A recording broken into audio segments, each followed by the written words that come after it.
Welcome to the Weekday Report for Tuesday, June 24th. I'm Joe Potente. Here's a brief look at the news. For the first time in Kenosha County history, an area teen has taken home the title of Miss Wisconsin Outstanding Teen.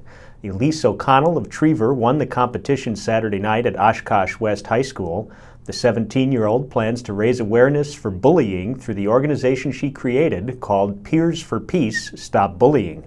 She'll advance to the Miss America Outstanding Teen competition July 29th to August 2nd in Orlando, Florida, in hopes of becoming the second Wisconsin native to win the title. Kemper Pier is being removed to be replaced with a lakeside patio or sitting area. The pier was intended to be a handicap-accessible fishing spot, but since water levels have dropped, fishing from the area has become nearly impossible. The estimated costs of demolition are $350,000. The man selected to fill the fire chief's position in Summers hasn't yet committed to taking the job. Guy Santelli, a nearly 18-year veteran of the Kenosha Fire Department and a Summers resident, has made a counteroffer to the compensation package the town board approved last week. The package includes a $75,000 annual salary, plus fringe benefits and a vehicle. Details about Santelli's counteroffer have not been made public. The town board is expected to discuss the matter in closed session tonight. Democratic Attorney General candidate Ismail Ozan said if he were elected, he would find it hard to defend two of the state's current laws, both of which he sees as state-sanctioned discrimination. The same-sex marriage ban, he said, has already been ruled unconstitutional, and he feels it would go against his oath to defend it. Voter ID is the other issue. He said the rules requiring voters show identification at the polls could disenfranchise hundreds of thousands of state residents. Ozan faces two other Democrats in the August primary. The winner of that race will move on to the November general election. 48-year-old Laura Mueller has a thing or two to say about establishing a fitness routine, and she should know. She's lost 80 pounds in about 2 years. Mueller said she decided to make a change in her lifestyle as she felt her mobility and energy levels decreasing while at her job working with 4-year-olds at Vernon Elementary School. Her success story includes a blend of diet and exercise.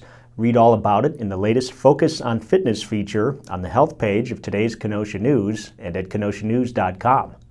Ohio State teammates Pat Porter and Zach Ratcliffe continued their onslaught on Northwoods League pitching, but it wasn't enough as the Kenosha Kingfish lost to the Battle Creek Bombers 10-5 on Monday night at Simmons Field. Porter belted a 2-run home run in the first inning, his 6th of the season, and Ratcliffe hit a solo shot in the 6th inning.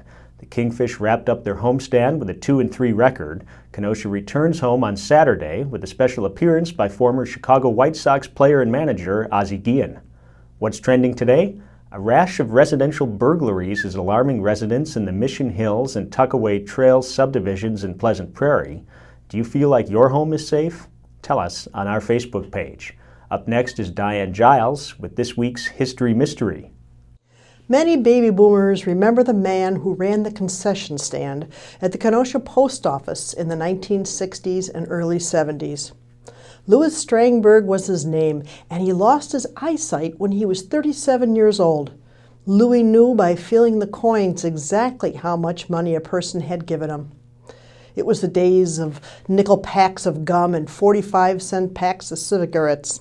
When Strangberg teased the disc jockey at Kenosha's WAXO-FM radio station about his rock and roll playlist, the DJ challenged Strangberg to bring in his big band records for a Saturday night spin. It turned into a 3-hour weekly gig, even though Strangberg had never before sat before a radio microphone. I'm Diane Giles for the Kenosha News. Thanks, Diane. Now here's a look at what we're working on today. Joe Ward will have the latest on the IT investigation at Kenosha's City Hall, and Rachel Schaff is previewing this Sunday's Civic Veterans Parade. Pick up a copy of the Kenosha News and check kenoshanews.com for all the details on these stories and more. I'm Joe Potente with the Weekday Report.